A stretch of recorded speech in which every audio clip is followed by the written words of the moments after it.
muri bimwe byagiye bimfasha gufata iby'Imana n'ubuseriye bwinshi nuko hari ama experience nagiye ndagira kandi najyo sengesho uyu munsi naco naje nsaba Imana. Burya gusenga twosenga mugabo gusenga kugira ikimaze ubuzima bw'iwawe no gusenga kukuzana guhura n'Imana. Wow. Urazi Imana yashobora kugenda hano mugabo ugasanga ari abantu batigeze bayibona. Iyo tuvuga ni kanguro, nta kanguro ryabaye. Umunsi ndaza gusigura icarico ikanguro nongereza kuvyina navuze ku munsi w'ejo. Ariko ubundi ahantu hose habaye ikanguro n'ahantu ubuzima bw'umuntu bwahuye n'Imana. Aho niho hava kwihana, atari kwihana kuruheyeye, kuko hari abantu benshi bafise Imana mu mateori menshi babwiwe. Ngabo abantu baba bahovivaliste n'abantu Imana bababwiye bagera ahantu bakayibona. Igihe kimwe nari amasengesho imisi 21 niga muri secondaire nari ndongoye groupe biblique, hanyuma nanywa amazi gusa. Abantu mu ishengero nababonye mwakoze kuza, nabonye abatari bakeya singiye kubagurutsa ariko nababonye. Iyi ntayi barayize. Nta kindi nariko ndabwira Imana. Nanumva nkeneye kumenya icatumye abagabo b'Imana banyiganyije isi. Impamvu yatumye baba abagabo b'Imana. Impamvu yatumye bakorera Imana umutima w'ubushizi bw'amanga. Ingene mu persecution ateye ubwoba bakomeje gushinga intahe. Nico nari nkeneye. Nari nkeneye gutahura umutima bari bafise. Ayo masengesho nta kindi nari kundayakorera. Nari nkeneye kumenya icatumye Benihini aba Benihini. Kuko murazi Benihini ni Benihini mu gihe ciwiwe, ni Benihini muri Amerika, mugabo muri kino gihugu ateza guhaguruka abameze nka Benihini b'Abarundi bo kunyiganyiza Burundi. Siriko umuntu areka yumva muri kino kibanza. Benihini twoshobora kugira ubuntu tukamutumira. Ico yokora yoshobora kudufasha, mugabo uzoshobora kujuwa hori dasanzwe mu bijanye n'ikanguro muri kino gihugu.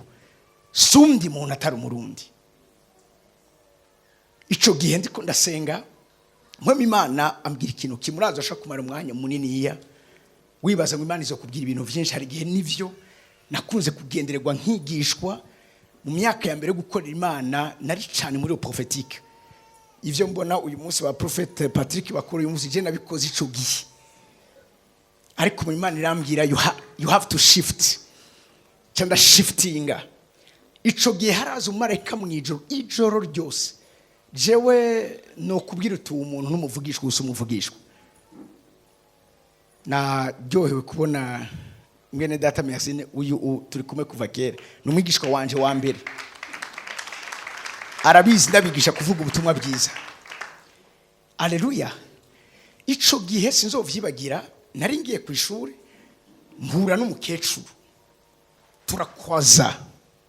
Dukurajije ako kanya mbona amaso yiwe arahindukiye, acavuza induru ngo turahiye, acagwa hasi. Candataruka candabandanya. Ngiye mwemera arambwira ngo muhujije amaso arasha. Ati kuko mu maso yiwe uri nkurube yagumuriro. Okay. Basi ndabandanya. Ku munsi mpeza ayo masengesho. Senga isengesho ritoya. Ndabaza Imana, hariho verse natahura. Iyo bari koravuga ngo uteye ubwoba mu ikoraniro ry'abera, bisobanuye iki? Woshobora kunyereka kudemontra gute uteye ubwoba mu ikoraniro ry'abera? Kuko urumva hari ama verse dusoma, jewe nagize ama experience menshi. Iyo ndayiretse itabasarisha. Alleluia. Ndabaza uteye ubwoba gute? Ngigiheza gusenga iryo sengesho, canumva igitanda nicayeko gitanguye kunyiganyiga. Haca abanyamugigima mu cumba narindimwo. Akabati kari imbere y'uwanje k'impuzu kaza kugomba kungwako. Ntangura kumva imisenyi iriko irakoroka. Nanaba n'ahantu isima itara ahantu hose birarane. Numva imisenyi inkoragurikiyeko. Ako kanya nk'ikikundi yumvira ibintu bibaye, ca numva ugutontoma kw'intare mu cumba. Sino babwira ukungene nirutse ico cumba ntacu nagarutsemo. Mugabo cyane numva mu Imana arambwiye ngo uburamenye ingene nteye ubwoba mu ikoraniro ry'abera. Ejo twarasomeye hamwe amajambo y'Imana Paul yanditse, iyo turiko turakorera Imana tuyikora Imana ubwa mbere na mbere duciye bugufi, kuko si ivy'iwacu. Hari abantu bageze ahantu ivy'Imana batije baca barabirangura babigira gwabo. Abo ntibashobora kuba abaho vivaliste muri kino gihe. Ariko nuko twamana no conscience yuko ico dufise chose nikiki dufise tutahawe. Ingabire no bafise nimba ari kuvuga nka konvenga, nimba ari amavuta y'Imana bariko arakorera abantu, nimba Imana yoha icubahiro ijambo risohotse mu kanwa kiwa, ico ni kibitsanyo. That's not mine. Ivyo si ivy'iwanje, ni ivy'Imana intijije, kuko inyuma yaho shobora kuba umuntu asanzwe nka wewe. Siriko muriko muranyumva. Ariko nagomba ndababwire yuko gukorera Imana ni guca bugufi no guhinda agashitsi. Twongere Paul avuga ngo nkorera Imana nciye bugufi ndira, andi avuga ngo mpinda agashitsi. Mose umunsi ahura n'Imana birivuga ngo yinginga kudasubira kubwirwa irindi jambo rindi. Hari igihe tuba twumva Imana yoba umuonkre wacu, yoba umutonto wacu, umuvyara wacu, kurya umuntu wese ngo jewe ngo Imana ngiyo shavuye ngo ndayibwira ngo Mana urabona rero nuze tubivugane. Vyakweri ngo ibisinda bitahura ngo kuki wavyemeye, kuki yavyemeye. Icyacume yemera ko Daniel aterwa mu gobo gw'intambwe, Meshaka Abdenego na Shadraka bagaterwa mu itanura ry'umuriro, Imana yari kirabiraba. Amen, imeze neza. Nta kanguro rishoboka icubahiro kiremereye c'Imana kitariko kiratahurwa mubera yuko uwo twakurike nivyo yuzuye urukundo, mugabo kandi birivuga ngo n'umucamanza agororotse. Siriko muriko muranyumva. Watwigishira mu gatondo yatubwiye ngo Yesu yarasenze, Imana ntigeze buja n'urutoke, kubera ko hari igihe Imana tuyisenga yicaye mu ntebe y'umucamanza. Ico gihe munyumvirize neza, ico gihe si papa w'urukundo aza gutabara umwana, ariko n'umucamanza araba ko ibirego biriko biraza imbere yiwe bifise ifatiro. Haleluya. Haleluya. Uyu munsi ngoma ndababwire ibijyanye na definition y'ikanguro. Mugabo si kubivuga gusa, turakeneye ikanguro. Ikanguro munyumvirize neza. Hari amakanguro yabaye ikanguro. Hari ikanguro ryabaye ku buryo niryo bakonsidera nk'ikanguro ryabaye ikanguro rikomeye. Ni ikanguro ryanatumye haba ibijanye kiya kintu c'ivangura ry'urukoba vyari biri muri Amerika. Ikanguro n'iryo ryabishize ku iherezo. Hari n'umuperezida wa Etats-Unis, ibi dusoma ku madolari ngo ni God we trust, biga vyabaye mu gihe c'ikanguro. Aho iryo kanguro bari considera nk'iryambere, non seulement gusa ko ritatushije abera, mugabo ryagiye no muri monde séculier, abantu bakahinduka, abantu bakuzura Imana. Uyu munsi tagiye kwabwira ikanguro. Ejo nabwiye ni ikanguro ni gihe Yesu dukwega umutima wiwe akaza mu gisagara turimo. Uyu munsi ngiye kwabwira ikanguro aho Imana yisuka icika nka liquide, uruzi rutemba ikisuka mu mitima y'abantu bayo. Uyu munsi nico ngiye kubasangiza. Haleluya. Haleluya. Haleluya. Aya niyo majambo uyu munsi hanyuma Imana yisutse. Ejo narizi ko tugira mugabo twaciye tuja mu bindi. Wewe Imana yaduteguriye. Mugabo wewe waje muri kiro kibanza. Listen, wibagira amasaha.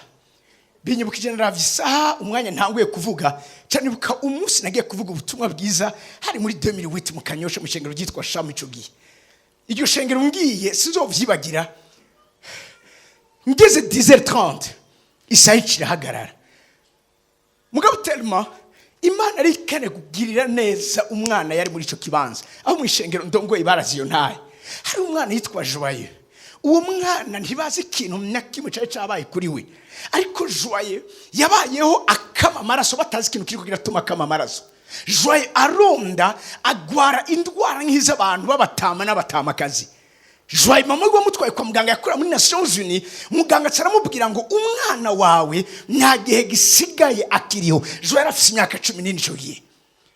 Nuko ngenda muri iryo shengero, ngiye muri iryo shengero, mu nyuma turiko turasenga, Imana inyereka Joye iramunzana, ndavuga ni hari umumama afise umwana, ndavuga uko umwana ameze. Ati umwana asigaye ku magufa kandi uwo mwana yaje ni mumunzane kuko uyu munsi Imana igomba imusubiza ubuzima. Iyo turiko turavuga ikanguro n'igihe Imana izigasubiza ubuzima abariko barabutakaza. Ndakunda mu bihe by'ikanguro ko numva amen y'abana b'Imana. Joye acaraza, Joye bamukuye ishati, Joye yarafise amagufa, umubiri w'ubusigaye ubonerana, ari akantu mengo nagakankara karaho. Mbajije mama wacu arambwira ngo nashatse no kumutwara kumuvuza mu mahanga, ariko umuganga yambwiye ati ayo mafaranga reka kuyonona, genda yateguremwo anterema yiwe ngo ni mhema afise ntizomushika niyo yoba agiye. Umwana ndamwitegereje bamwemera arambwiye ngo ambura iyo koti wambaye uyimwambike kuko ari cyo ngomba nkore uyu munsi kuriwe. Nikimwambika iyo koti ntangwe kumusengera, Joye atayuzura muhemu yera. Reka mbwe Joye atayuzura Imana. Joye amaso yiwe atangura kubona, atatangura guhamagara mama atavyara bari mu ikoraniro, igikorane kica kirahindukiza intumbero. Abantu bari muri ico kibanza bararengegwa, abantu baragenderwa mu buryo budasanzwe. Nagiye Isaya subiye kubandanya duhejeje igikorane. Joye inyuma y'imisiga, Imana mwenda mubwire ko Joye inyuma y'imisi 3 ntangwara n'imizo bikiri mu mubiri wiwe. Inyuma y'imisi 3 kurya Yesu azoze kumusugira gatatu, Joye azoba yabaye totalement guéri, atakintu na kimwe kigisigaye muri we. Igihe kimusubira mu kanyosha, mama wiwe arambye atari umuntu ushaka kuramutsa, cha turagenda hama ndamuramutsa, sinamenye ko ndamukije Joye kuko Joye yarasigaye afise ipfufu, Joye yarafise akaburujwa, Joye yarasigaye ari umuhobeze. Acarambaza ati none kutamuramukije neza kandi ngo mabwire ikintu kimwe, ico gihe sinari apotre, ico gihe nta na titre nari mfise, hari gihe naza gukorera ahantu Imana bakambaza no tuza kuvuga titre yihe, ndavuga ati muravuga ko ndi umwana w'Imana toya basi reka ndagutize ubuvuga butumwa cy'abanyita evangeliste. Ashatse kwabwira ko mu gihe cy'ikanguro muhemu yera ntakoresha abantu bafise amatitre ntacavuze, uwahagurukiza intumwa ikomeye yanyiganyije isezerano rishasha nta titre yari afise, ariko biritubwira ngo yari umwigishwa wa Yesu yitwa Ananiya. Muhemu yera araza aramubwira ngo hari umuntu ngomba ndakuzanire umutoza ibintu byose bikenewe kuko uwo ni igikoresho nitoranirije. Mbwira umuntu rero ndi ugiye kuba igikoresho Imana yitoranirije muri kino gihe. Mwikanguro ntituguma turabantu, mwikanguro ducika des instruments, ducika ibikoresho.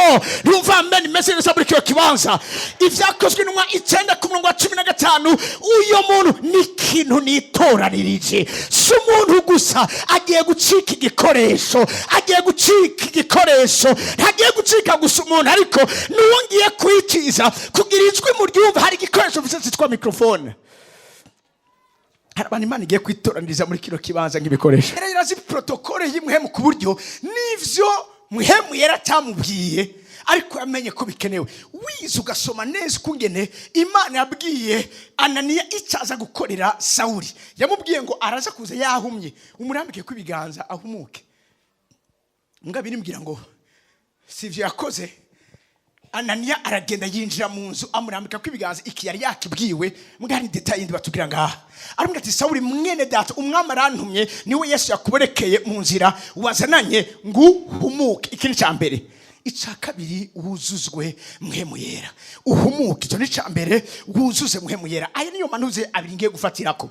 Mwikanguro birasaba kuhumuka, mwikanguro birasaba ko wuzura muhemera. Guhumuka bariko baravuga ngaha ni kwihana. Uyu munsi ndavuga kwihana. Abantu benshi basiko gusa kwihana no kwatura ivyaha, mugabo kwihana ni gihindura uburyo ubona ibintu, kuko ivyo ubona nivyo uzobona. Umengo ni filosofi koresheje. Hari ukubona mu buryo bwa perception, mu buryo bwa visualisation. Siko muri ko muranyumva, mugaro nukubona iyo uvuze ngo nabonye akazi samaso yakabonye, ahubwo mani majambo ukarimwo uri kuragakora. Siko vise abantu bariko mico kudavuga. Hari kubona mu buryo bw'igicapo ushigwa imbere, hariho kubona mu buryo bw'uko icyo gicapo cyambara umubiri kigacika ubuzima ugenderamwo ubaho. Aho Yesu uvuga atari imigani. Mbabwire icyatuma ishengero rya mbere rikomera bagendera mu ikanguro. Yesu bavuga abantu baramubona, ntibavuga Yesu muri teori gusa, ariko barabona icyo ariko arakora, barabona ubushobozi agenda agendamwo, barabona ibitangaza agenda ariko arakora. Ntibamuvuga gusa, ariko birivuga ngo umwami yakorana nabo agashingishiriza intahe, ibimenyetso n'ibitangaza zariherekeza. Mwikanguro lisetudise, mwikanguro ntituvuga Yesu akiza, mwikanguro abantu bashinga intahe bavuga ingene Yesu yabakijije.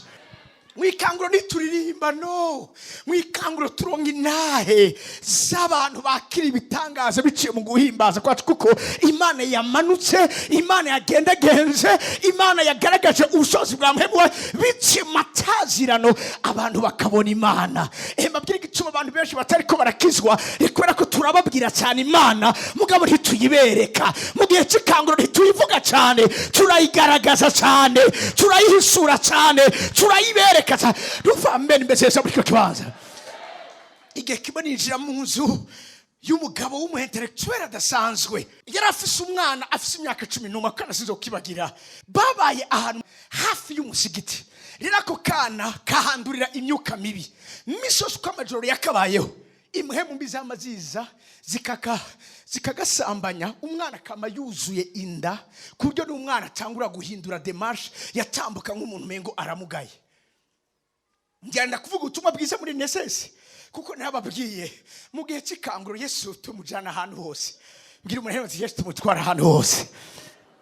Ntibabwiza kumumvira mu ishengero.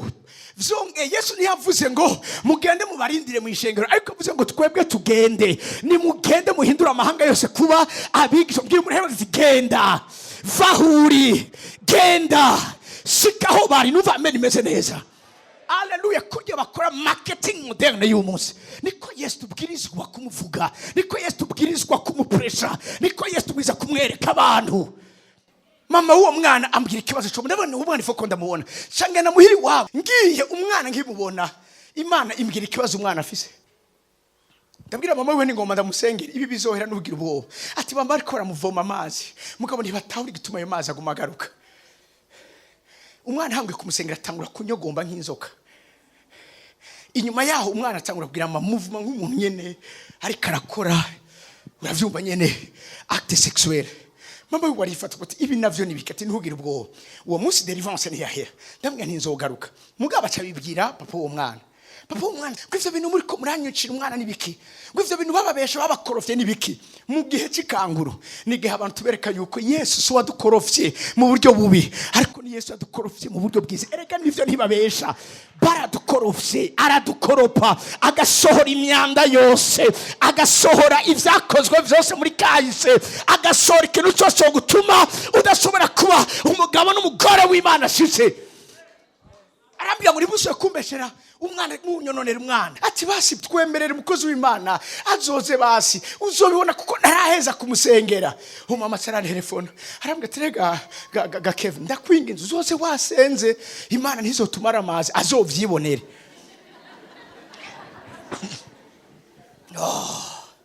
Nisa nguzoze wasenze ngo hagaragare manifestation.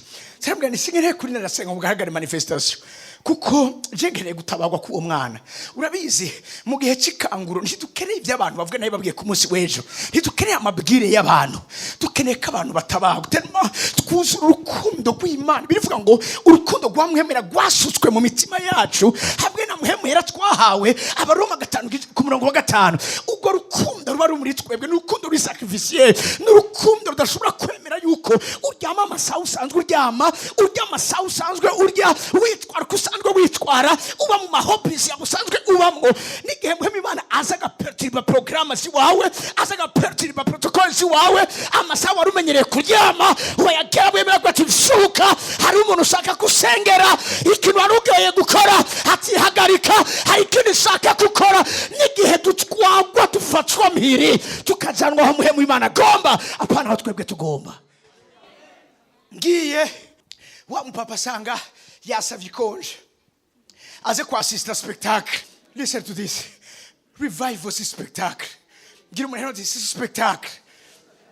Nabonye abavuga butumwa pastor baheza kuvuga ubutumwa gacapasa abantu ngo wabibonye gute ngo nabiryoheje. Ngo nabiryoheje. Narababwiye abasigaye bavuga ngo Mose ngo yumvise nabi. Ngo Imana yavuze ngo Canada. Ngo nabo baca bumva ngo Kanani. Hallelujah. Sibijanye n'ivyo. Ariko nibijanye n'ubuzima bw'abantu. Nibijanye n'abantu babwiza gutabagwa. Sindi kuba abantu bakiri kumwe nari nkumva amen meze neza muri kino kibanza. Tumeze nk'umugore ari kubise, tumeze nk'umugore ari kuri table agiye kuvyara. Sibijanye n'ivyo wiwe, nibijanye n'ubuzima agiye kuzana hano muri nosi. Iyo turiko turavuga ikanguro ntituvyara mu nyumvirize neza abakizwa gusa, ariko tuvyara bigishwa ba Yesu, tuvyara ingabo, abasirikare, tuvyara abana basura guhagara mu gihe gikwiriye no mu gihe kidakwiriye, bagashingira intahe Kristo, bacukwa, bakubitwa, bitwa amazina, bahamwa, baca mu bimeze gute, ariko bakaguma bashikamye. Benshi mwakijijwe kubera mwariko murumva amasezerano ngo Yesu ngo amara imibabaro. Mwikanguro si Yesu amara imibabaro, ni Yesu ayongereza.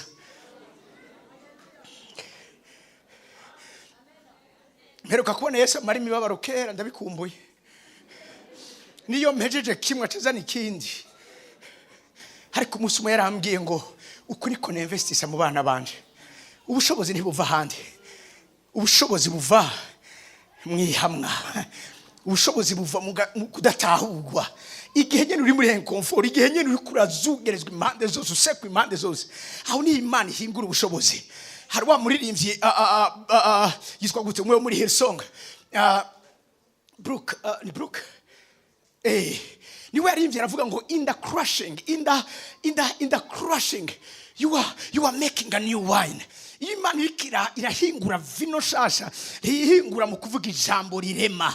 Kuko benshi muri kino kibanza mu vyiteze ngo vuga ari mwo yasibijanye n'ivyo. Iyo bariko barahingura vino, they have to crush. Babwiza kumenagura. Imana irabriza. Ndiko nasanga muri kino kibanza ngo Imana itangure kutubriza kuko mwikangura Imana iratujanjagura, iratumenagura amimoso, tugasigara turi abantu bazanzaguritse. Aho niho vyorohera Imana kugira hikoreye. Ya musi numwe nigeze mbona Imana ikoresha umuntu itarajanjagura. Imana mu kugukoresha ibanza kuja mbiri umuntu amati inkuru nziza, Imana ibiza kukujanjagura kugira ngo igukoreshe. Ntibirahera. Hallelujah. Atapote ndaremvye oya. Imana arikiri muri introduction. Yarikiri ko iragira intangamarara. Sindiko abantu bakiri muri kibanza. Yesu aravuga ngo muri mwisi ntiyavuze ngo mufise amahoro menshi, avuze ngo mufise amarushwa menshi, ariko gusa ni muhumure kuko filimi izorangira neza. Narinzi ko mfise abana b'Imana muri kino kibazo kumva amen meze neza. Hallelujah. Muri mwisi mufise amarushwa menshi, ariko muhumure kuko naraneshe. Aravuga ngo ndabatumye nk'intama hehe, apana mu zindi ntama, ndabatumye nk'intama hehe mu mabingira. Atavuga ikintu gikomeye, mugira ubwenge nk'inzoka, mugiye ube agahore nk'intumwa. Ico nico kizobazigama. Be wise. Menya niba bariko baraguhondagura, ingero udatega umutwe kuteza umutwe upfa kare, basupfa umuvunika. Haro bita ndibagize na giwiwe. Uwo mugabo yariko aravuga ubutumwa, hamacaza umuntu amuturuka inyuma amuca umutwe pa, amuciye umutwe ariko aravuga ubutumwa. Ndashobora kumubarondera ngaha. Inyuma yaho acatorora wa mutwe, aca ufata gutya. Wa mutwe ucubandanya uvuga ubutumwa. Abantu bari koraraba umutwe utari kwizosi uri kuravuga Yesu. Abantu barafuka amati ni Imana. Ati manika amaboko nabasengere bamanika amaboko. Subiramo no majambo barahasubiramo. Inyuma haca arababwira ngo murakije umubaye ivyaremwe bishasha. Murondera amashengero n'abandi bakozi Imana bafashe gukura. Ikintu Imana yari yanzanye.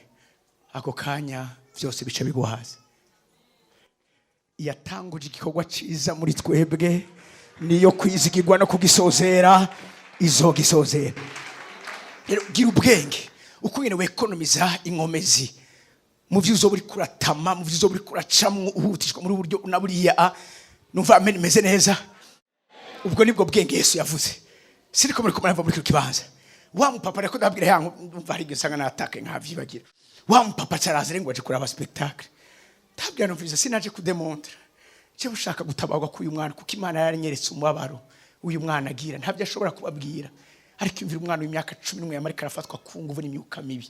Ibigabo binini bikomeye vyambaye ibintu vyirabura bikagatabagura umwana akavuga atakintu nakimati kandi wenze ukabivuga tukwica nitwagaruka. Umwana akagumana iryo banga ariko arasufura ariko arababara.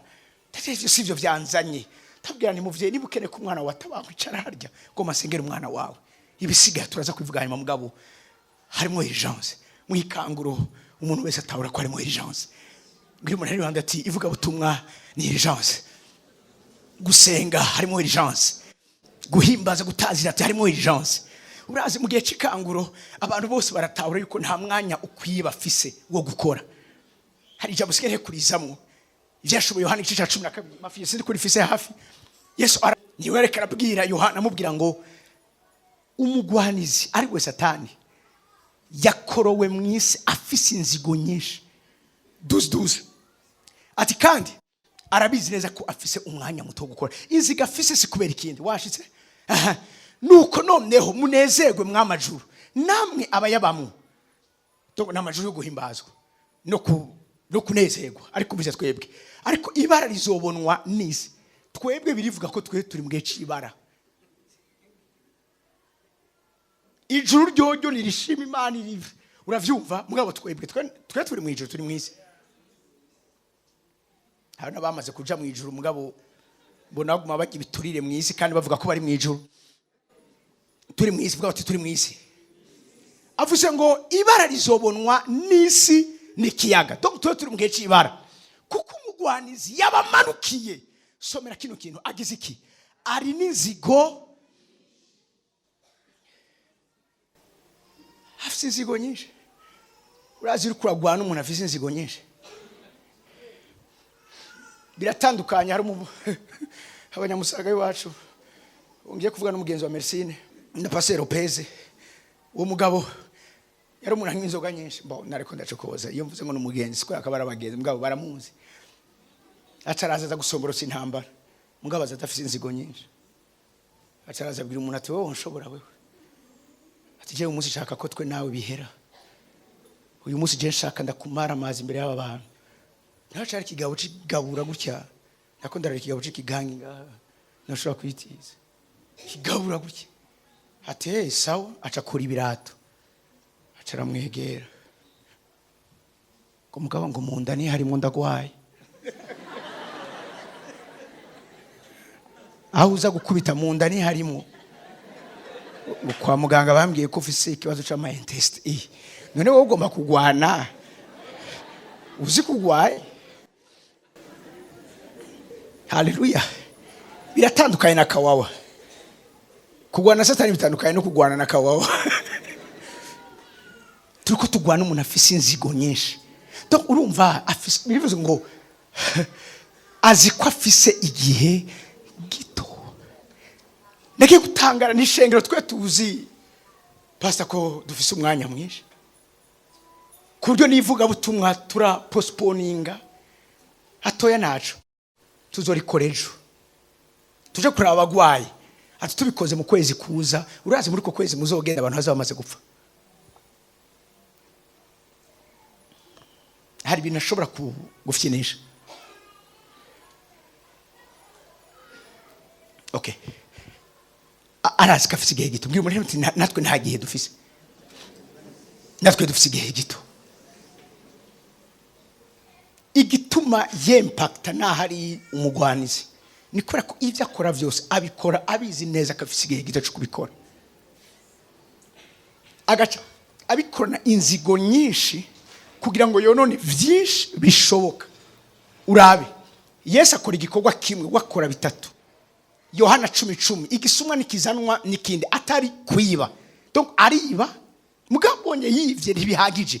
Ilifo kagira iki yica. Ilifo katikiza ibikorwa bitatu. Yesu akora kimwe gusa aduha ubugingo akabuduha busabuze. Mbwa wewe yafashe imyanya 3. Hari abo yiba akabati kumwiba ntibihagije, ifo ko mbandaye nkagira iki nkamwica. Mugabo gutikiza ari kuvuga iki, aca agenda no mu ruvyaro no mu muryango wawe, aho hari trace y'amaraso yiwawe hose, akagira iki agatikiza. Babu gifaransa urabe gatoya aya majambo mu kirundi mengo sinzi turayamenye. Mu gifaransa bangolophone ne vient que pour dérober, égorger et détruire. Égorger, bavuze kwegorja muri uvuca bariho no kugira iki gukerera. Uwo duhanganye ariko arakerera abantu, ariko arakerera bitwa kara abakozi b'Imana, ariko arakerera bitwa kara abana b'Imana, arabisika afise igihe gito. Muga twe tuzi ko dufise umwanya wose, nta mwanya dufise. Shikituma Yesu yavuze ngumviriza, yatumye abantu ku mazimano bose bagira ama excuse, ariko ababwira tumviriza, namaze gutegura amazimano, genda mu mabarabara abiri, genda mu highways, genda ahantu hose, injira mu mihana, genda mugobera abantu. Turi mu gihe tubwiza kugobera abantu. Yangure wa mpapa vyanse ko ndayiheza, reka ndayiheze. Wa mpapa acicara ngaho, ntanguye gusenga, umwana atangura kunyogomba, tanguye kunyogomba nk'inzoka. Wa mpapa mbona arahagurutse arirukanze, mbona yugaye umuryango, mugaka mbona atararunguruka. N'ibindi bindaba, reka manze guheza gutabara umwana. Peje gutabara uwo mwana, wa mpapa caraza. Cette fois c'est yacaza neza, aza yegeranye, kare yari umubragaman, ngabo acaza yegeranye. Mwikanguro baregerana, na boss wawe aregerana. Hama acaza yegeranye nk'umukozi w'Imana ngo mwarushe ngo babazane agafana canka amazi. Ntego nibayame ikiri hafi ngo none ngo mbonera ngo ivyo navyo nibiki.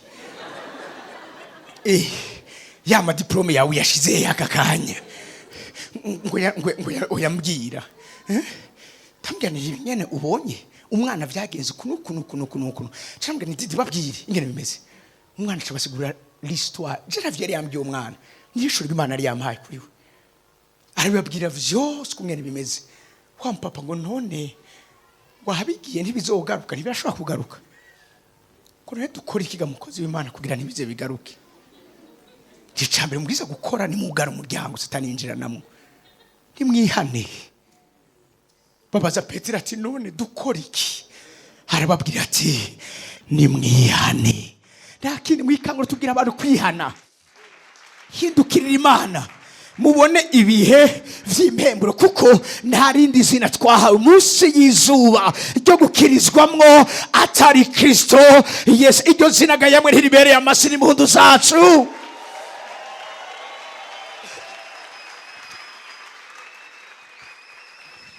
Wa mpapa arafukama n'umuryango we wose bakira umwami Yesu. Mu minsi yaherane namwibagi, mu minsi yaraduhura muri alimentation, ntiyigeze yibagira igikorwa n'abakoreye. Duhuye mbona ukungena ciye bugufi, acarambaza ngo wahejeje kuriya, ngo ndashaka kubiriya. Noya nacu nahejeje kuriya, mwikanguro turirihira. Bari banezere, bari bazi ko ngiye kuvuga ko bagiye gutangura kubariya, uteza kwirihira.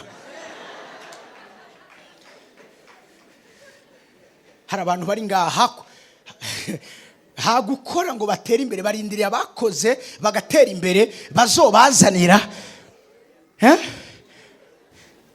Mwikanguro turikwera tukigirira imanza ngo ndiko ndasenga ngo Imana ndunga ikigiziga caromoye ntikizoza. Bwira muhemu Imana aguhe ivyiyumviro, bwira muhemu Imana akwereke. Siri ko armoneka mva muri kibanza. Bibiri mbwira muri Yobu 28 ngo bitegereza ikintu cyose cy'igiciro kinini, ngo kandi nibiri kure babizana hafi. Nuko tumeze abo mwikanguro nibishaka biri hehe, turabona ubwambe na mbere aho biri, hama kandi ufise n'ubushobozi bwo kubizana hafi kubw'ubushobozi bwa muhemu yera. Numva amene yanyu muri kiro kibanza bakeneye amatangazo menshi, ariko bakeneye kubona iyo Mana tuvuga. Iyo nayo ntituye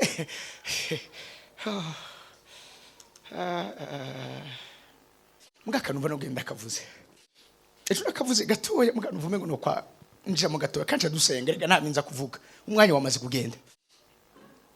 Biritubwira ngo Yesu arababwira ngo nimugende murindirire i Yerusalemu muzohabwa ubushobozi mwemuyirane yabaza ko bwo kunshingira intahe guhera Yerusalemu Yuda Samariya gushika ku mpera zisi ariko mugende murindire. Ababwiye ngo muzohabwa ubushobozi dunamise bwo kunshingira intahe. Martureo ni ijambo risobanuye kudemontra, pas de preuves ziri tangibles ziri palpables, ivyo uri kuravuga. Turi muri AMC ni shengero ry'ibitangaza, right? Haleluya. Icyo umuhemu w'Imana yaduherewe bivuga kuhoza aho umuhemu azodusukirwa ko avuye mu ijuru. Yesaya 32:15 ivyari ubugaragwa bigacinga itongo rimera cyane.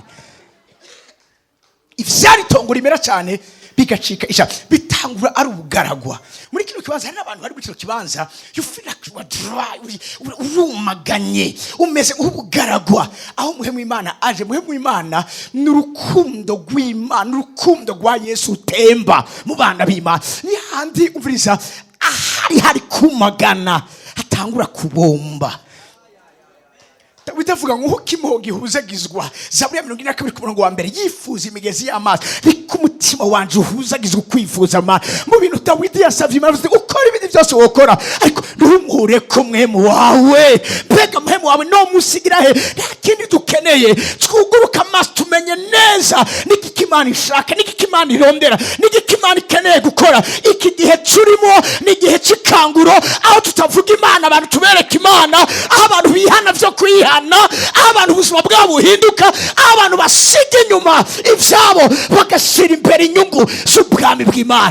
Icyo nico twita ikanguro. Ni Imana ifata ikibanza cya mbere imbere y'ikindi kintu cyose natwe tugakurikira. Tungure ko umuhemu wawe aravuga ndoba ngowe icyo nifuza ni kimwe ni muhemu wawe.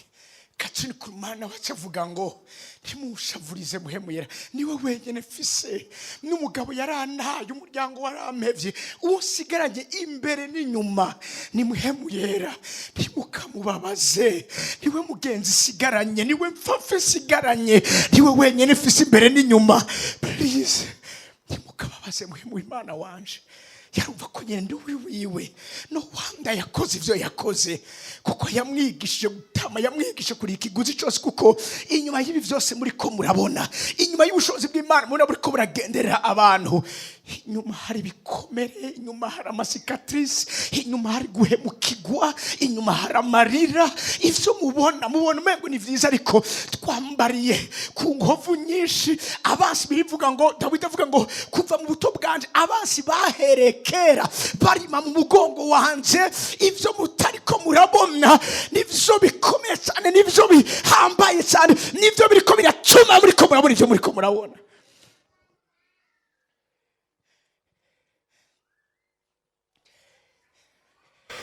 Ikanguro rifise ikiguzi. Ikanguro rifise ikiguzi. Ushaka experiment ikanguro ukora vya bintu umenyereye. Ngiye muri Rwanda wawe tugiye guhabwa orere shasha ibyo utamenyereye. Gutambukira mu ikanguro ni kuba muri program utamenyereye. Ivyo nivyo biproduce unusual miracles. Ibitangaza bitamenyerewe. Ngiye muri Rwanda hari ibitangaza bitamenyerewe bifata ikibanza mu gihe cy'ikanguro. Hari ivyo abantu bari bamenyere kurambika ko ibiganza abantu bagakije byari bimenyerewe. Ngari Imana akoze ibitangaza bitamenyerewe. Ivyambazo bakojeje ku mubiri wa Paulo babikoza ku muntu agwaye imyuka mibi arimo abadayimoni, amadayimoni akamuvamo ariko aravuza induru. Si Paulo yakiza, hari hasigaye hakiza ibitambara byakoze ku mubiri wiwe. Unusual miracles. Ibitangaza bitamenyerewe.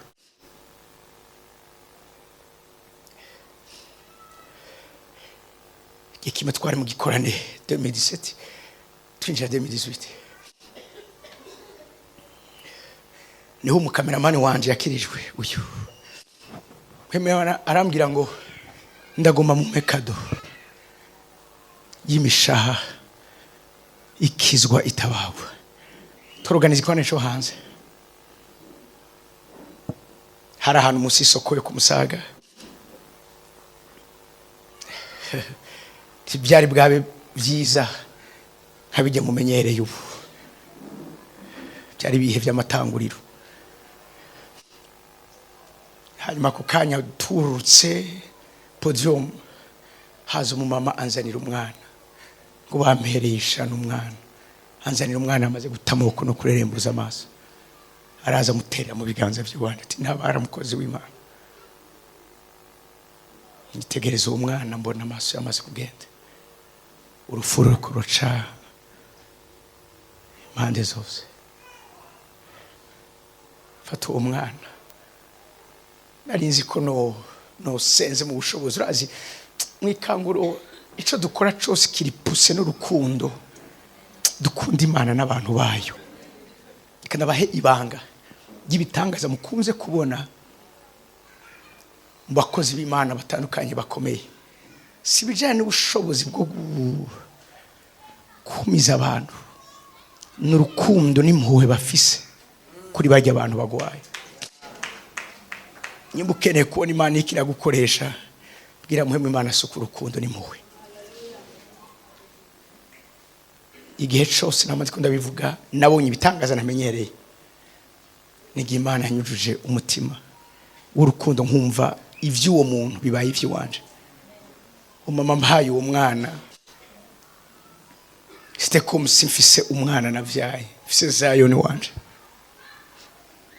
Ako kandi ndavye umwana sinasenze mu bushobozi. Ariko numvise urukundo runyuzuye.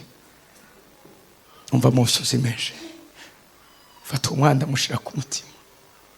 Umva musozi arakorotse ari menshi. Ndavuga Mana umwana ntacu yakoze. Uyu mwana ntaca yakoze. Ubu n'ubuzima Satani agomba kwiba. Mana subiza umunezero umuryango w'umwana. Kigeza kubivuga umva ikintu kinsohotsemo. Ndemezwa neza mu mutima ko umwana agarutse mu buzima. Tanabwira mama wo mwana mubwira ari mu murondera amata ubu nyene. Cano mu protocol ari rukangara yazana. Umwana acha turamuramiza ayo mata. Tuyamuramije tubona amaso aragarutse. Umwana asubira kumera neza. Ico dukeneye. Munyemere ndangirize ko no murongo. Ce dusenga. Nabwiwe yuko muri kino kibanza hari abantu Imana igiye kwizera. Urazi ibyo twoshobora gukora byose, ibyo twoshobora kubasha gukora n'icizera Imana ibikugiriye. Imana yo gukoresha ibitigeze ikoresha undi muntu wari we wese. Ariko wamane muri wewe ikiciyumviro. Nagira ubuntu bwo kwizerwa.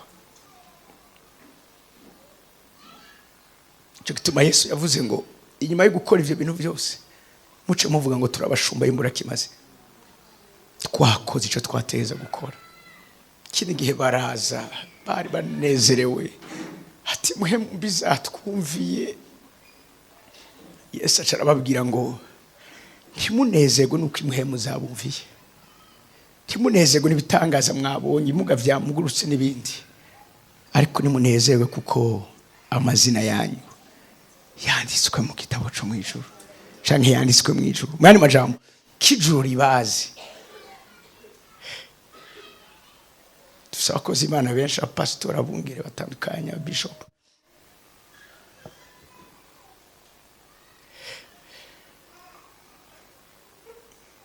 Mwijuru azobara hari ama surprise menshi.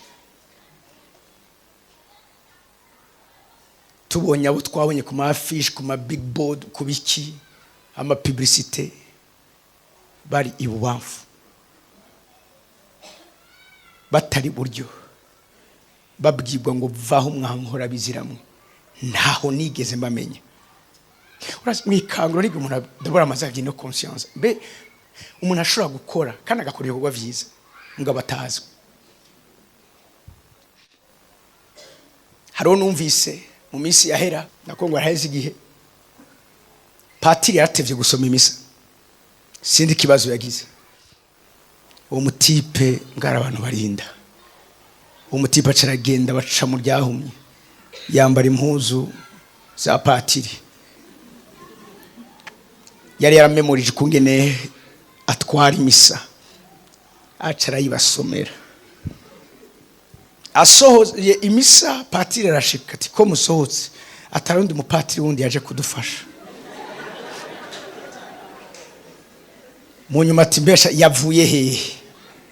Arabaza sinzi aho yabajije ati mwe mwarungitse umuntu ati ka.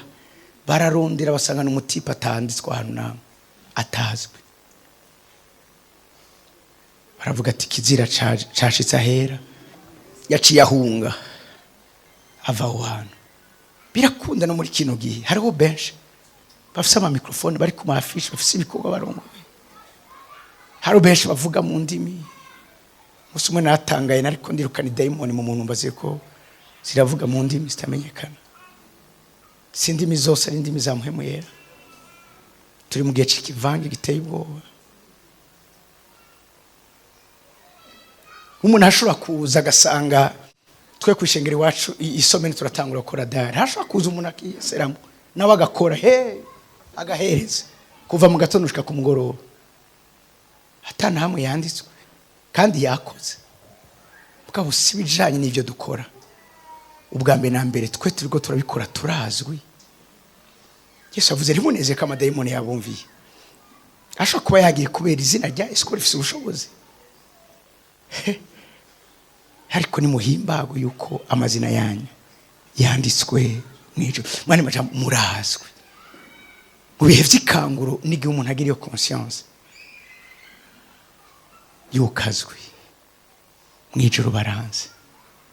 Sinakoze ibikorwa by'impfaguse mwe bizoca mu muriro bigasha, mwana nakoze ibikorwa vy'umuntu azwi bimwe bizoduherekeza ari wo mwambaro wabera. Mwikanguro bapastori muri ngaha n'igihe twama turiko turasuzuma ko tukiri mu murongo, harakaro nkunze gutanga nuko muri no minsi nyene bimeze uko bimeze, mbwa by'amatara asanzwe ahari. Twese turagorora impuzu. Iyo umuntu ari karagorora aracomeka ipasi yiwe ku muriro, ariko ipasi imaze kwakimira ujya muriro iyo nyene ubwaye irashaka no kwikupa kubera ko umuriro wamaze kuba ukwiye. Sivyo gusa amatara ashobora gucika. Amatara acitse canke ipasi bashobora kwicomora. Muri urya mwanya wa mbere wayicomoye ibigifise umuriro irashaka kubandanya igorora. Mugabo ikibazo n'umwanya iza kumara ikiri kirakora ico gikorwa.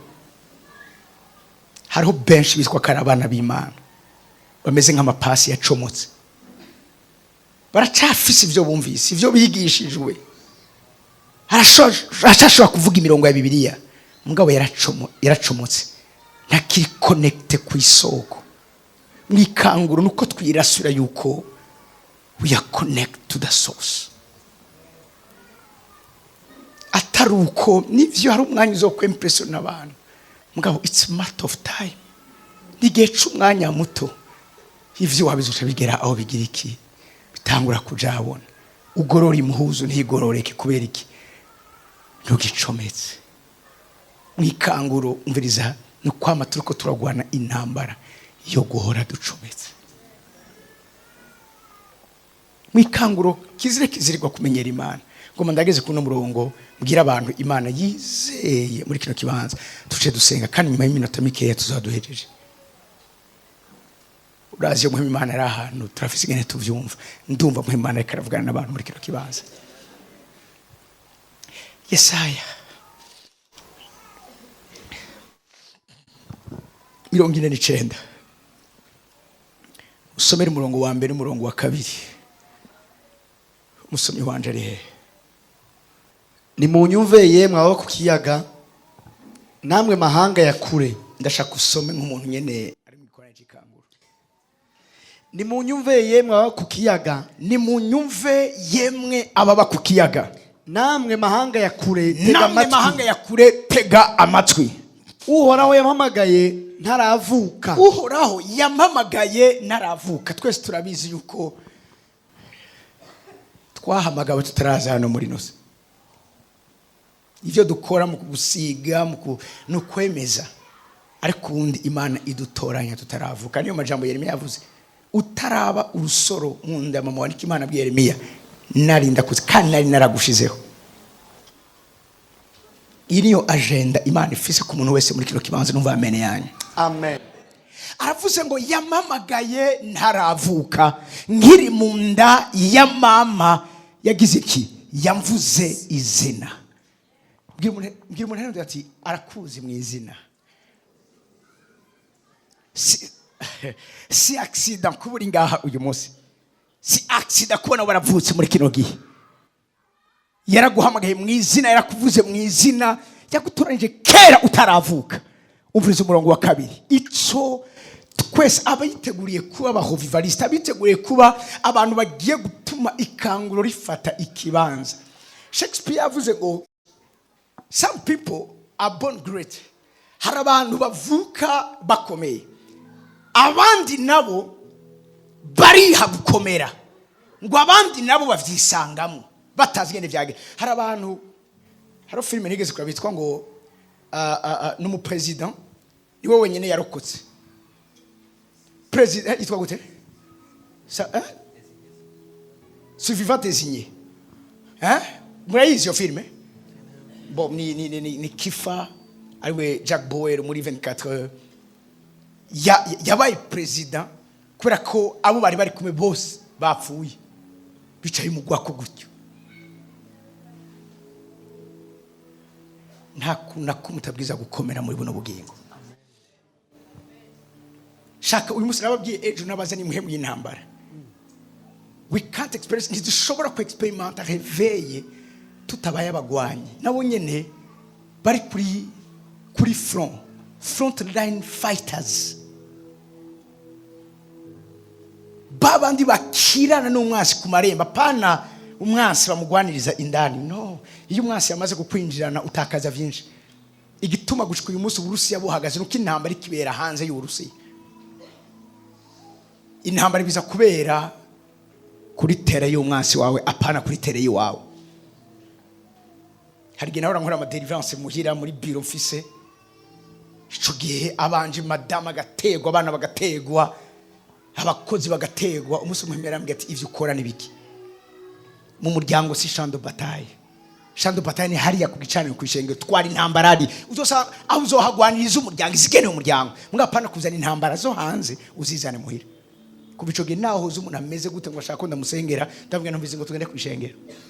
Kuko aho bavuga ngo imfizi zigwaniye. Aho inzovu ubwatsi nubwo bahonera. Reka tubitwara ubwizwa kubera. Muriko muranyumva? Rero oh God, ndasenga Imana ngo ano majambo uyatahure mu ihishurirwa ryuzuye mu Imana ashaka. Icyatumye uvuka by'umuntu ati hari icyatumye uvuka. Hari icyatumye uzano muri nose. Imana yakoze erreur, no. Turi erreur yashitse, nturi accident yabaye. Ikintu cyose cabaye kuri wewe cariyumviriwe ko, carateguwe, carafatiwe umwanya. Umviriza rero, akanwa kanje yakagize nk'inkota ikarisha, ampisha mu gitutu cy'ukuboko kwiwe. Ndakunda kino kintu. Kandi yampinduye umwambi usenye, mu mutana wiwe niho anzigamira gose. Iyo umwambi bawusenye bawukarishe bakora iki? Barawutuma. Imana igiye kubasongora kugira ngo ibatume ku misozi indwi yo kuganza hano muri nose. Sinzi ko abantu bakiri muri cyo kibanza. Hari kanguro nasoma histoire yaryo yarandyoheye. Abantu barasenze bariko barasaba ikanguro. Ati Mana ongera kandi usuri tugendere. Ico tubuze.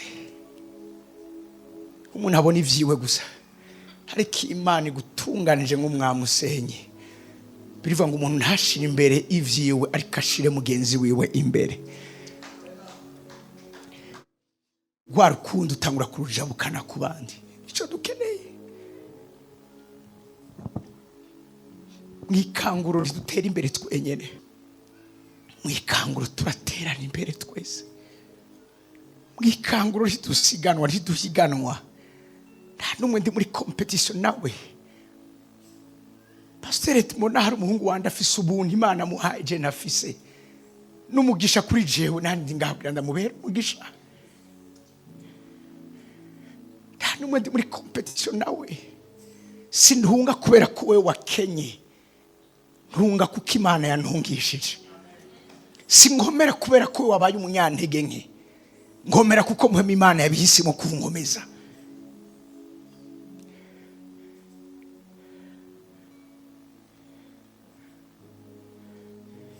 Yabihinduye umwami usenye.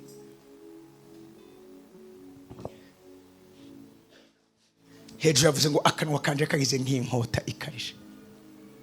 Tangirize kuri jambo Yesu yavuze, aravuga ngo umwana w'umuntu ntiyazanye amahoro mwisi, ariko yazanye inkota.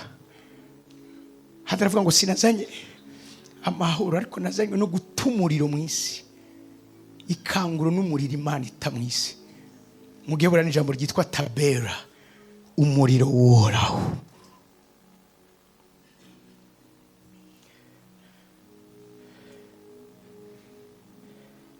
Ntabwo bivuga ngo ndarangije, ngo ndarangije.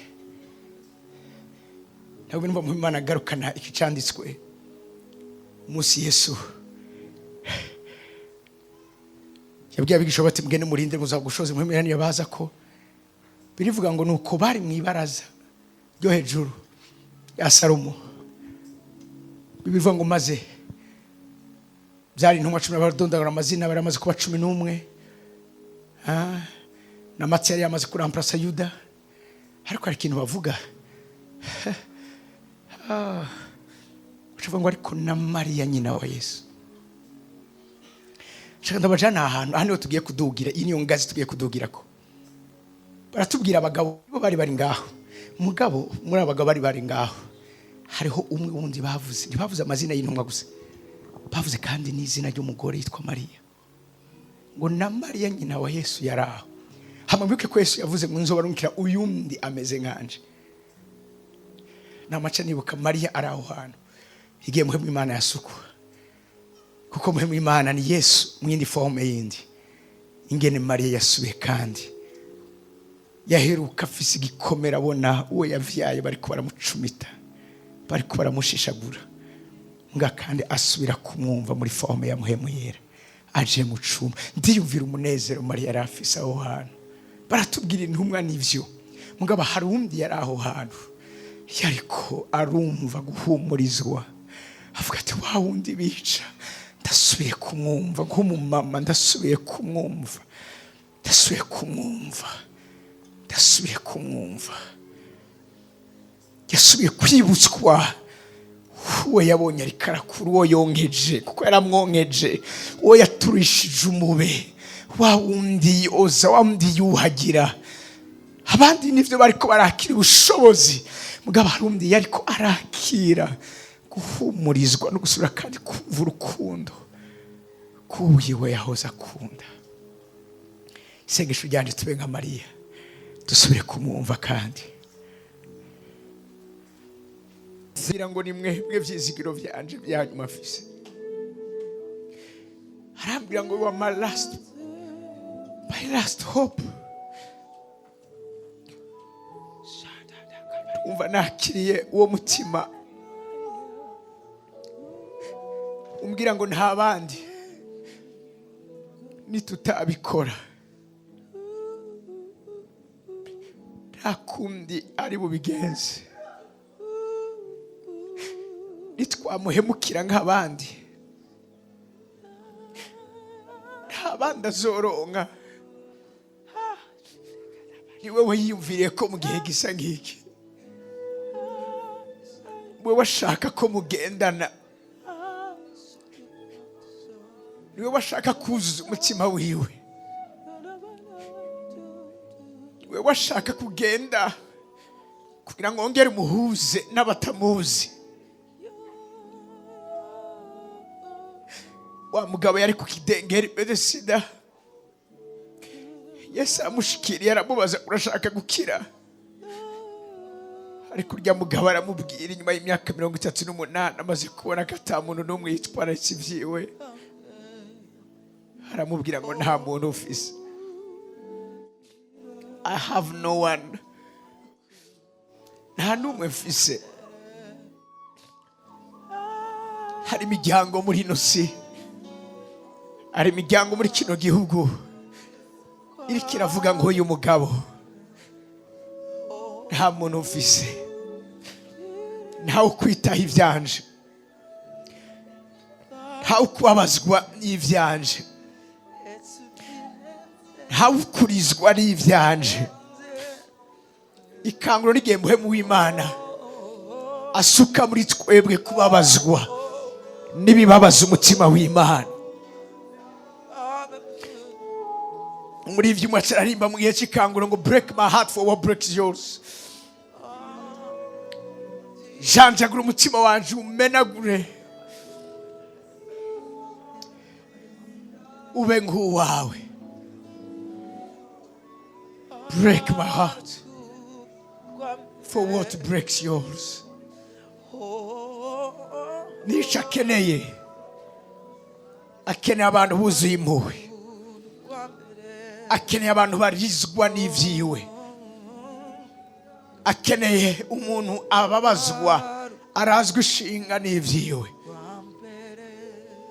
Umunsi twahura nawe niwe mutima twakiriye, nico yakoze mu mitima yacu. Atasezerano turumva, atabitangaza turatangura kwifuza,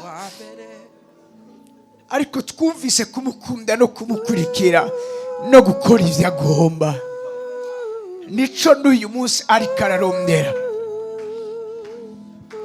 Nico gituma Yesaya yumvise ijwi risemera rivuga ngo ndatuma nde ninde yotubwira? Arakeneye ubatuma. Mu 2004 numvise iryo jwi rivuga gutyo nyene ngo ndatuma nde ninde yotubwira. Ico nashoboye kugumana n'agahinda n'umutwaro n'umubabaro wari utekeye muri iryo jwi riko rirarondera uw'Imana yotuma. Nyemera utaritse ibiganza vyawe dusenga isengesho ritoya, isengesho ngomba kusenga akanya gaca muri kino kibanza. Wirengagiza ibindi. Ibihe ngibi n'ibijuru ryateguye kugira ngo ubuzima bw'abantu butaguma uko bwari buri, kandi Imana izane ibihe bizogenda igihe cyose bibera umugisha, ukurunganwe ruzogenda rukurikirana. Ibi vyarambaye ku 2004, uwo muriro nturazima gushika uyu munsi muri jewe.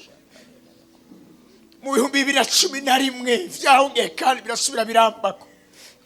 Umuriro urenyegezwa muri jewe nturasubira kuzima. 2014 birasubira biraba.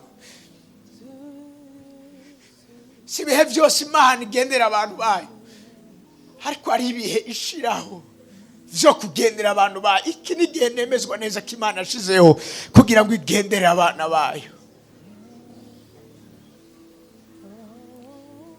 Usaba umwanya mutoya, wibagira uri ruhande yiwawe,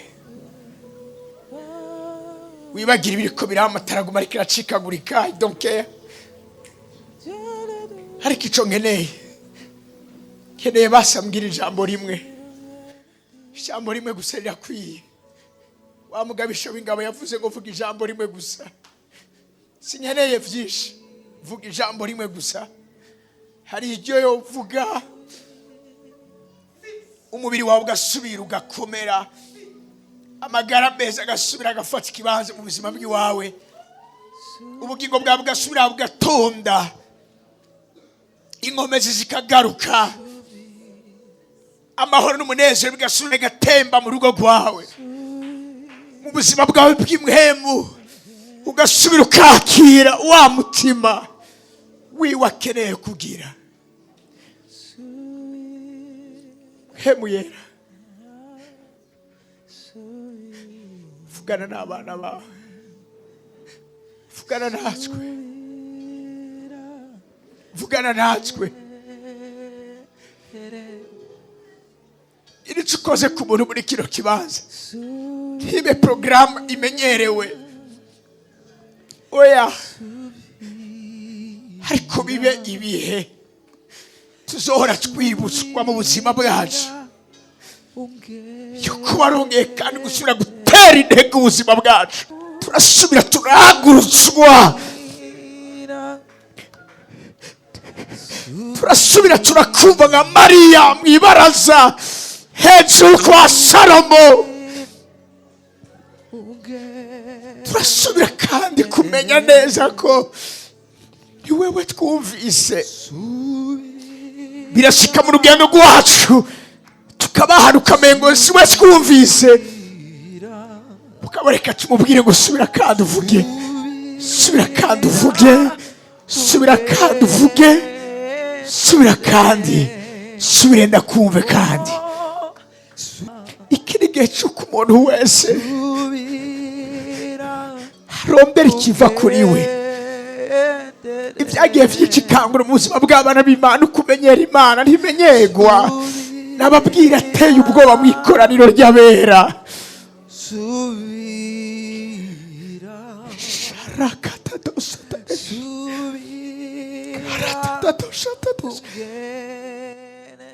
Vugana n'abakozi bawe, vugana n'abana bawe, vugana n'abantu bawe, vugana n'imiryango iri muri kino kibanza, vugana n'imisore n'inkumi muri kino kibanza.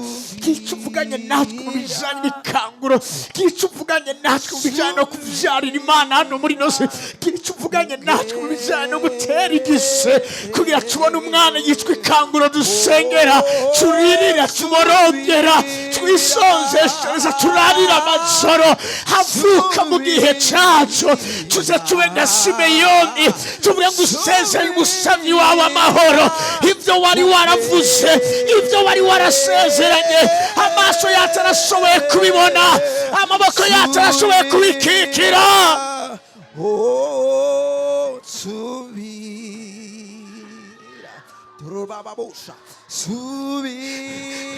Genda ego twagwa, biremewe twagwa, twagwa, regegwa, mwumve.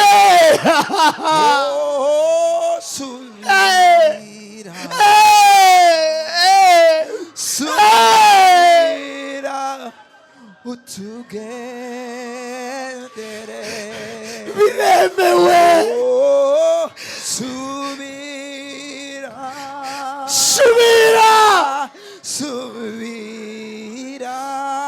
subira ndakumve, numve gwa rukundo rwamagurutse igihe nica mu muhamagaro. Subira ngira umutwaro, subira ngira umutwaro, menye ko ari abazombazwa. Subira ungene n'ishengero ryawe Mana. Subira ongera unyuzuze umutwaro,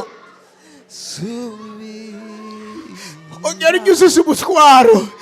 Subira ungene Bakozi b'Imana, subira, subira Yesu, subira. icyo twizigizwa kirakomeye.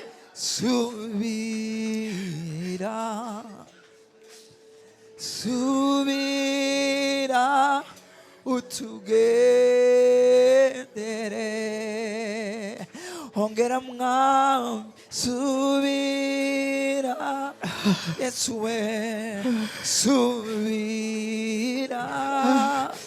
Ani inkomezi Subira zivyara bigatanya ziva, ari inkomezi zivyara impinduka ziva. Subira Yesu we, subira oh subira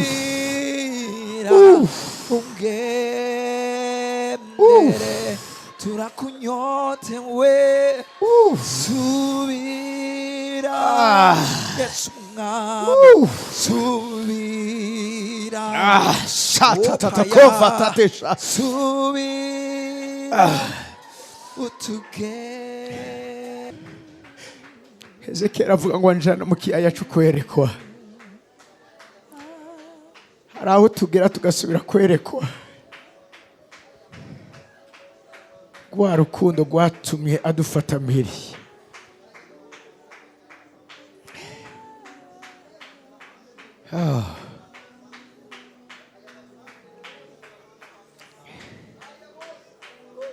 Tubasaba munyemere duhagurutse ku maguru yacu. Abarambaraye bandanya kugendererwa, ariko abasigaye munyemere duhagurutse ku maguru yacu.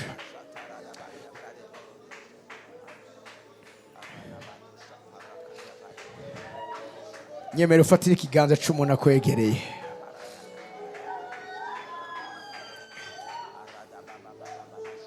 Ikanguro ntiriza ahantu hari imitima myinshi. Ikanguro riza ahantu hari umutima umwe. Ufatana amaboko, ufata ikiganza cya mugenzi wawe. Tuba tubwira Imana, Mana suka. Suka imhemu y'ubumwe hagati mu bana bawe. Turi amashengero atandukanye akoraniye muri kino kibanza. Hari aho bitaza gukunda ko muguma muhagaze, kuko hari ubushobozi bw'Imana buremereye muri kino kibanza. Wumva bidakunda ko uhagarara uce wicara, ntaco bitwaye. Si kubw'ubusa muhemu Imana yaje ku munsi ugira 10. Narabashatakadadodosh. Abigishwa ba Yesu bari bamaze gucika umuntu umwe kubwo gusenga. Bari bageze aho begerana. Igihe ugifise mu mutima wawe wifuza ko ivyiwe vyogenda nabi, biragoye ko ushobora gutembesha uruzi rw'ikanguro. Igihe mu mitima yacu gifise abantu vyanse ko duharira, biragoye ko dushobora gutemvya urwo ruzi rw'ikanguro. Marakatadosh.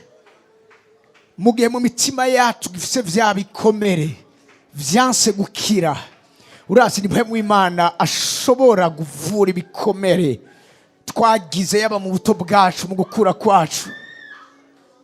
Kandi n'uyu mwanya nidufatanye, hari ubushobozi bwo gukiza ibikomere buri muri kino kibanza.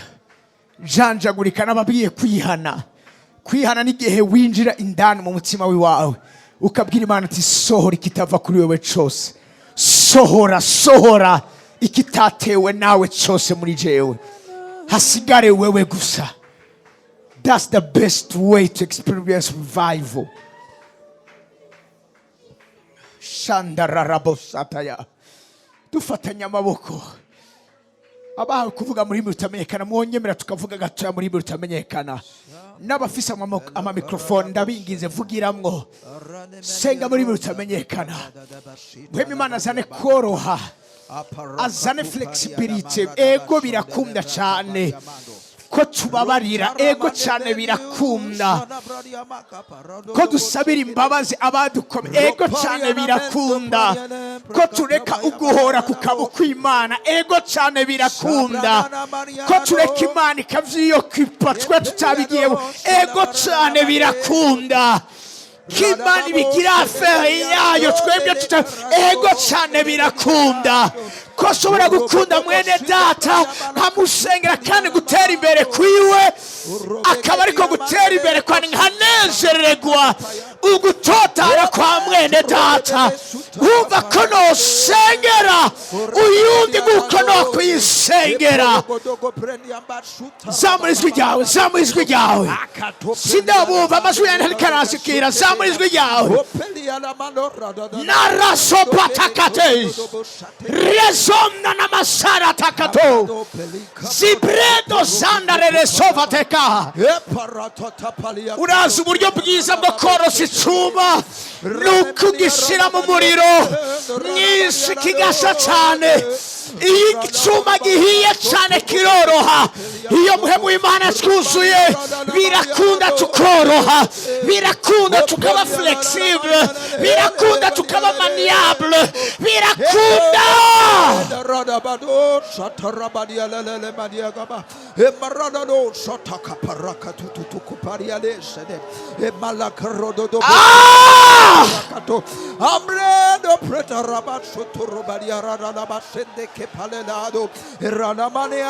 Ntacyo bitwaye ko Imana ihagurutsa abandi benshi